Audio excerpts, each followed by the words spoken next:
Hello and welcome to Saunders on Security, brought to you by Corinium Global Intelligence, the podcast for the busy CISO where we talk everything security. And I'm very happy today to be joined by Ahmed and Nabil, and we're going to be chatting about digital information and cloud migrations and all that kind of stuff. Ahmed, welcome. Tell us a little bit about yourself. What do you do? Thanks a lot, Ross. Thanks a lot for having me. I like this kind of interviews and podcasts just to share experience and gain some experience and learn. That's how the community works. So Absolutely. my name is Ahmed. I'm from Egypt, living in Dubai, UAE now, working for an international financial institution. I have two girls, one boy, a cat, and a dog. It's a different mix. Um, I've been working in the field of technology, IT, and security for the last 20 years. Hopefully, I don't look that old when the people see the video. Yeah. And you can imagine for the last 20 years, I've worked at everything related to IT, and then security, and recently cloud, where I find it a very challenging space. My main focus is security, managing countries, driving their security, ensuring, in a nutshell, that they're secure, as you can see. Hmm. Yeah, no, you talk about the cloud and things like that. I think it's evolved so much in the last year, and we've had a couple of conversations at different conferences and things like that about the cloud, True. and I think we're going to hit on that today. And I think that's perhaps where we're going to start kicking off as well. So, I mean, you say you're dealing with security and privacy on a day-to-day basis. Uh, Yeah.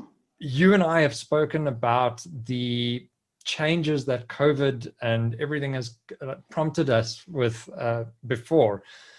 How have you seen the adoption of the cloud progressing in, say, the last year and a half? Yeah.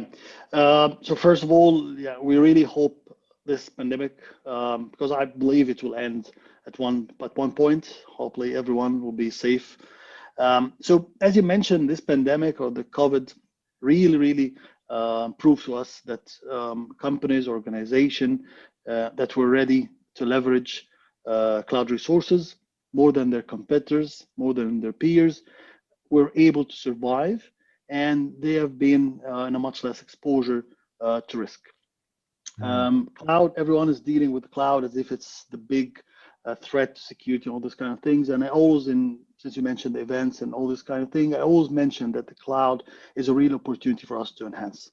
So priorities for organizations during the COVID, and we always mention this funny thing, it was the main driver for the digital transformation. So priorities shifted to cloud migration. A lot of companies just fast tracked the migrations. Most of the companies were already on the go for the cloud. However, they maybe just put it on the fast track or the fast path, and the result is a lot of migrations to the cloud, a lot of consulting, a lot of companies. The whole market was leveraging the cloud, and I think everyone is following up. Most of the cloud companies were the real winners, gainers when it comes to the market revenues and all this kind of thing in the cloud. So when you think about the enterprises, I don't think post-COVID or after COVID or this is kind of a surge. I mean, there will be continuing to this momentum of the cloud. However, the our main focus will change, or the priorities again will shift. So during the COVID, it was mainly about the lift and shift and moving to Yeah. the cloud and migrating to the cloud. So once now the pandemic and the COVID has been lasting for a year now or more than a year. So most of the migrations is done, and most of the effort for this shift and lift is done. However, due to the complexity and the nature of the cloud, and these workloads have moved, and remember, they moved on a very fast pace. There's still momentum to tweak a lot of things to ensure that once the applications and the workloads are stabilized on the cloud, we need to ensure that they are stabilized in a correct way, in a correct fashion. So the full focus will move from this lift and shift to the modernization, to the stability, to the modification, to the advantages. Yeah. Also, there's no doubt that during this pandemic and during this move, and since we mentioned it was fast track thing, there might be some mistakes. Uh, Yes, and indeed. Exactly, and I guess you and I and a lot of ones will pass by this. So we need to focus on fixing these mistakes. Things that were oversight during the migration need to be done. Changes in business that were sometimes unthinkable. And because I heard this story that, I mean, the cloud now will be declining, we need to remember that we as a security people or as an IT technology, we gave the business something they never heard. So think about 5 years back, if someone just asked you, we need to maybe have this kind of project or build this kind of solution. Yes, this might take 3 4 months. Give me this budget, allocate these people, these resources. We've done complete migrations in days. So business now, and this is the big challenge, business now are thinking everything happened over the night. And this happened worldwide, and they will be expecting this. Is a brutal change in the culture because the cloud allowed us to do a lot of business in a kind of very fast fashion. So this is another challenge on going forward again with the cloud.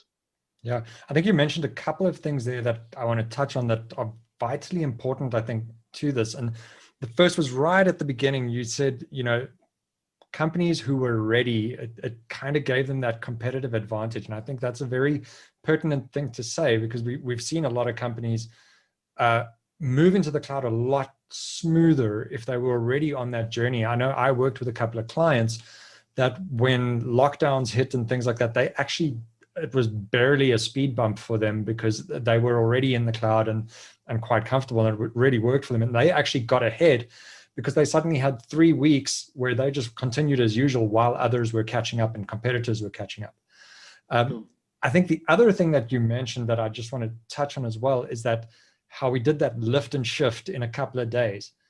And, I see that, and I saw it before COVID as well, is there are serious challenges in lift and shift because, you suddenly, in a lot of cases, don't have that physical sort of security platform. If you perhaps had in-house servers that didn't need to be firewalled from the outside anymore, that you've lifted and shifted up into the cloud, suddenly ports are open that you didn't expect. And I think that talks to the complexities and the changes and the tweaks and stuff. With this migration to the cloud, where do you think we are standing as far as security is concerned right now? So yes. So first of all, the companies and organizations that were really ready were able to do this. We gave the good example, but again, to be honest, I witnessed, and I guess everyone is aware of several companies that were not able to compete. They were not able to do the right thing and do this lift and shift. And unfortunately, the COVID and this pandemic was really a big hit for them. So when we think about the cloud for security, I mean, there's a lot of things for us. Again, I always say, yes, there's some risk, there's this known risks and all these kind of things. But I mean, people are just focusing on this while they're not thinking about the cloud as a real opportunity to solve a long-standing issues that have been in the IT for a long time. Think of a simple thing, MFA, for example, the multi-factor authentication. Yeah. 4 or 5 years back or more, to do this without the cloud and to get the tokens and do the setup of the infrastructure, it's not days, it's months, a lot of hours and resources to be done. This is just a couple of clicks now and you have the MFA up and running. So I think the cloud is an opportunity to rethink, not about just the IT and the availability and the recovery and business continuity and all these kind of nice things in the operations, but also about the security. Can we do it differently? And this is the core when I think of it. Can we do it differently? And actually, it's not just differently, but actually in a much, much better fashion. Yes, we need to understand this. We have a legacy security problems. We have a long standing issues that we were not able to solve. Think about again the old applications that were not modernized. Think about all the applications that were not synced to a single sign-on or coupled to any identity, and they were running on a kind of local things, and then modernizing these apps using things like SAML, single sign-on, and then connecting them to the cloud. This is a huge step in your security. Yeah.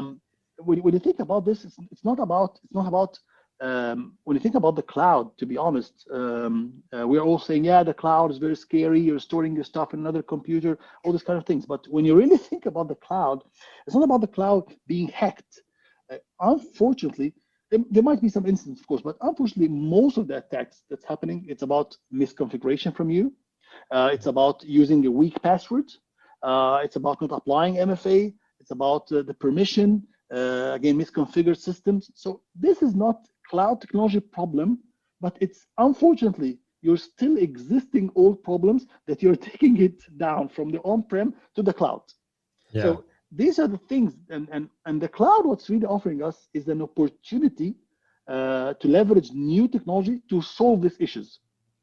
Think about the passwords, for example, applying the MFA or the passwordless, or all these tools that check the password and whether you've used this password several times and checking it if it's a kind of this list of password or not. Think about the misconfigured systems. Now, if you're getting a cloud solution, especially if it's a SaaS solution, so someone configured it 100%, and now you're on top of this, maybe for the data and some other settings and configurations that need to be done. There's a lot of security checks that you can leverage as well in the cloud to ensure that your systems are patched, are not vulnerable. The ones that you mentioned now, for example, to check if you have any port is open, for example, on a firewall or not, and advise you on this. So a lot of things happen. You've got, for example, the encryption, which again was, when you talk about security professionals, PKI and certificates were a real nightmare for them. Now the encryption much easier. Role-based controls, data sovereignty, and ensuring the location of data, how you protect your data.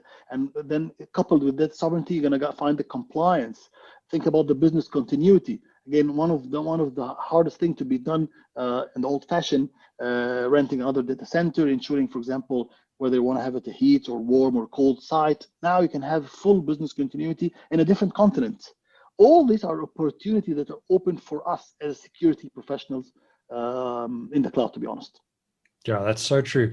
I think that's the thing that people often don't see in risk is the other side of the coin of risk is opportunity. Exactly. Yeah, very, very valid there. Now, and you talk about configuration, the amount of times that we read that someone's S3 bucket was accessible or an Azure blob was open or something like that. True. Silly things that can just be configured.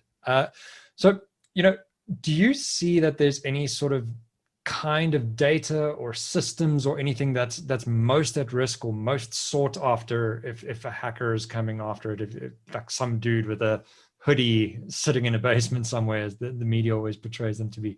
What's sought after? So when you think about the data, I think again data is the main, if not the top concern for security professionals, CISOs, anyone moving to the cloud, because now a lot of the plumbing, a lot of the infrastructure, a lot of things are now taken care of by someone else. Now you'll be focusing mainly about your users and the data top of it. So yes, there's some data might be at risk because most companies now operate under regulations. There's some regulatory controls, especially maybe for highly regulated industries like the pharma and the banking, all those kind of things. So there's some regulations, and the regulators now are allowing you in a very careful and wise steps to move to the cloud, giving some conditions. So we are under some regulatory control information, whether it's HIPAA, whether it's PCI, name whatever the regulatory that you're offered. So there might be some regulations on this data. There might be some industry, governmental thing, and under these regulations and these mandates, very important that we as security professionals, companies need to understand where is their data, where this data resides. This is some of the things that can be sought over. Think about the GDPR, think about these regulations. And if something, for example, is supposed to be in Europe and now it's in America or vice versa, all this kind of thing. Or maybe there's a regulation to have your data, for example, in the Middle East or Africa. And for example, you have your business continuity, maybe it's not known where you configure it, or the DR, throwing your data, for example, in US or Europe. So this is the thing that might be a risk. This thing that's sort of, so I've witnessed this several times. People focus mainly on the data and they forget something. There's backup, there's some kind of disaster recovery. And this recovery, where is the location? Where is it located? So we need to understand where is the data, who has the access in it, how it's protected. Are we using encryption? what level of encryption. Is the encryption only during transient or only during storage and on processing? What kind of keys? Are we using our own keys, HSMs, or we are relying on the provider? These are kind of things that are sort of, these are kind of things that might be missed. Another thing that we, when it comes to data and what's the main risk with the data is the contracts. Normally you're going to have some kind of contracts, and these contracts maybe will restrict the data and how it should be consumed or used. So we need to think about these contracts. We need to understand some contracts, we need some kind of authorization before this data goes to the cloud or before this data is used on the cloud. And if these contracts are violated or if there's any breach, then there might be some penalties, some fines, some bad negative effect. What about also the contracts with the cloud provider? This is something also over some people just miss this. Sometimes the cloud provider itself has some agreements and contracts with some third party to share this data with third party, maybe for some processing or some visualization. So what about this? What about the partners you're connected to? All of this should be part of the equation when you think about the data, which is the main asset, to be honest, when you're going to the cloud. All the protection, all the foresight for you need to be on this data. Yeah, you bring up such valid points there. So you speak about privacy and you know, there's those regulations, and it's interesting because you're right. I see it two ways when I deal with companies. Often that they'll, if data is concerned, it's an either or kind of thing where it's, oh, we're only worried about the regulation, or we're only worried about what's in our NDA and contract. It's not a case of, you know, combine it. It's an ecosystem, and it is that sharing agreements. It's stuff going overseas, and the backups, very rightly put, that's something that happens. So companies put backups in another region because, oh, that's what you should do, but you could break the law in doing so. Exactly. Yeah. So what kind of protection strategies do you see coming out of all of this now? I mean, you mentioned MFA. You mentioned taking those contracts into account. What sort of strategies and protections and securities are there that companies can start putting in place or should have in place? Yeah, so in general, if you would like to summarize this in a couple of steps, first we need to identify where's our data. And when we identify our data, we need to identify where's our restricted or where's our regulated data versus our typical normal data.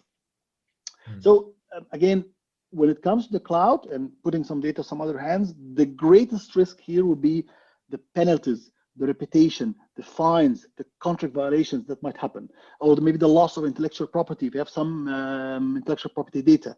So we need to focus on finding our data, classification of data. So think about the data lifecycle and the classification that need to be done. And based on this classification, will be some protections. Based on this classification, need to treat maybe the sensitive data or the confidential data in a different manner, a different way than what you're doing with your public data. So we need to treat it from a protection perspective and also from a monitoring perspective. And this is one of the good things about the cloud. The cloud really allows you now, with all the monitoring tools, to really check all the blind spots that have been before in your organization and you're not being aware of. So with the monitoring, which is the second step, so identify your data, the first, classify it, and then ensure that it's purely monitored. Think about things that happen also in the on-premise, which is about the shadow IT. The problem with the cloud is that anyone now, any user, any employee normally will go and maybe start consuming one of the cloud services. Typically, back in the old days, this would be very difficult to be spotted. And typically, they will not ask the IT or come to a security person because we normally complicate things for them. We ask for approvals on this kind of thing. As you say, no. Yeah, that's the problem. So, I mean, and that's also a change that we need as security professionals and CISOs to change this. So we need, with the tools coming with the cloud, which one of them, for example, the CASB, the broker, this is one of the important tools. Now we have some kind of visibility if anyone is consuming or checking any other cloud service. So third point, start leveraging the cloud tools. Don't think and move with your mindset and whatever you were doing on-prem to the cloud. There's a lot of tools that you can leverage, things like the CASB, the CSPM, the CWP for the protection workloads or for your posture management. These are things that you need to think about. And then another point would be auditing your infrastructure, auditing your configuration. Remember, configuration is still one of you. You mentioned things about Amazon buckets, and that's true. There's been a huge attack, I think, 1.5 years ago, where a lot of payment data have been breached, and things. It turned out to be that it was an Amazon cloud service. That wasn't actually the fault of this, because it was a misconfigured WAF. So they took a WAF from Amazon and they misconfigured it. If you remember, this was the Capital One breach. So it was a misconfiguration. So you need every time to audit your configuration, check your configuration. There's dozens of critical things which can create an exploitable weakness if it's misconfigured. So we need to audit, and there is a lot of tools that can help you from the cloud to audit your configuration and check it. Again, this is one of the important things. The last but not least, I would think about it is the third party. Think about a good program to handle your third-party attackers. Think about what happened last December, what happened, the SolarWinds thing, and who's paid victim for this? Huge companies. So no one is immune. That's something that we all need to understand. Think about third parties, how you vet these third parties, how you ensure that they onboarded properly. Do you do a risk assessment on them on a periodic basis or not? Things like zero trust. It's not because I added you once and that's it. There's a continuous verification. I will always think about the famous Ronald Reagan, I think, when he said that trust but verify. So I think that's the right thing. Things like zero trust, especially with third party. So these 5 pillars are the main things, maybe, or the 5-6 pillars that you need. These should be your strategies when you're moving to the cloud. Yeah, and I think the great part about the cloud as well is those sort of strategies are now accessible to anyone using it. You don't have to be a massive enterprise to use it. You can just do it. I see it all the time with, like you say, vetting those third parties and doing your attestations there to see that it's working. You can do that pretty well now, even as a small company, and you should be. Don't think because you're a small company that you shouldn't be doing this kind of stuff. You really should be. Yeah. Great. Ahmed, we're heading up to the end of our time now. And one of the things, and you know, you've given us so many fantastic steps and nuggets to go on here. But one of the things I ask every single guest that's on here, which is something that I've got a different answer for every time, and it's quite great to ask. If you had one success factor or quick win for a CISO to implement around security and things like that, what would it be? So that's a difficult question, to be honest, because sometimes I get feedback that with the move to the cloud and all these kind of things, CISOs or security professionals tend to be more on a kind of on the sideline, for example, since the cloud services and all these kind of things are taking this portion from the CISOs. However, especially, for example, if companies adopting software as a service model, which means that the full solution is adopted, CISOs will think what I'm doing, or maybe I will not have the right job or things to do. However, we need to understand that the cloud opened a lot of doors. We have seen things like DevOps and DevSecOps, all these kind of things coming. And with these kind of things, security practice need to be embedded in all these kind of things. We need to understand these kind of things. And it only falls to the CISOs to ensure that this is there, embedded, and communicate what's needed. If we want to ensure that the CISOs, let's name it the modern CISO role, the modern CISO would be, and this was always what I believe in. The CISO's main role is to educate, advise the senior leaders, the senior stakeholders, the top management about the cloud security. What is the cloud security? And it's not an all thing about the cloud. It's a shared responsibility between us and the cloud, and what security concerns may arise. We need to ensure for the CISO, you need to build a proper the proper team with the cloud skills. You cannot survive in this world without the proper skills. So Mm. the world of IT passed during several revolutions. I remember back in 2008, 2009, when the virtualization started, and the resistance from at that point of time of the people, especially who don't want to change, there's still focus on the normal typical. They were not able to understand there's no now just server thing. Forget about this Dell and IBM and the hardware that you need to stack it yourself. You need to think a little bit on a kind of virtual layer. And now the shift came to the cloud. So without having the proper team, you will not be able to survive. As I mentioned, the DevSecOps, I'm seeing this as a high trend. And the people, to be honest, especially the developers, they are very hard to be controlled. And they wanna focus mainly on the value, and they forget anything about the security. And then we need to ensure that they adhere to all the security guidelines, to all the security recommendations, especially with the developers. Now, a lot of APIs will be exposed. A lot of architecture is changing. So now it's different animal. So what's the API security that you're performing? What's kind of architecture that you're doing here? So it's more now an advisory role and an architecture role. Think about the architecture. Get immersed inside the architecture, understand the cloud 100%, and how you're going to architect a solution in a secure fashion. There will be new terms, new technologies, and again, it's your responsibility at the end as CISO to protect your organization. Yeah, so security by design and privacy by design. Sure, exactly.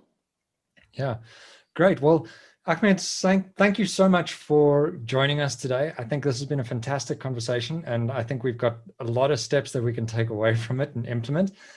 Really, thank you so much for being here. Anything you want to say? Really my pleasure. Anything you want to say as a last goodbye? How do people get hold of you? So I have my contacts. I'm not sure if it's gonna be posted with the webcast. I have my blog. It's itcalls.net, and you can reach me the same on Twitter, on LinkedIn, and I'll be glad to answer any question. As I mentioned, we are all part. Unfortunately, the bad people are united and supporting each other. I think it's time for the blue teams or for the good people to unite, support each other, to ensure that our community, our organizations are safe. Absolutely, absolutely. Again, thank you for joining us, and thank you to our listeners, and we will see you next time on Saunders on Security. Until then, cheerio. Thank you.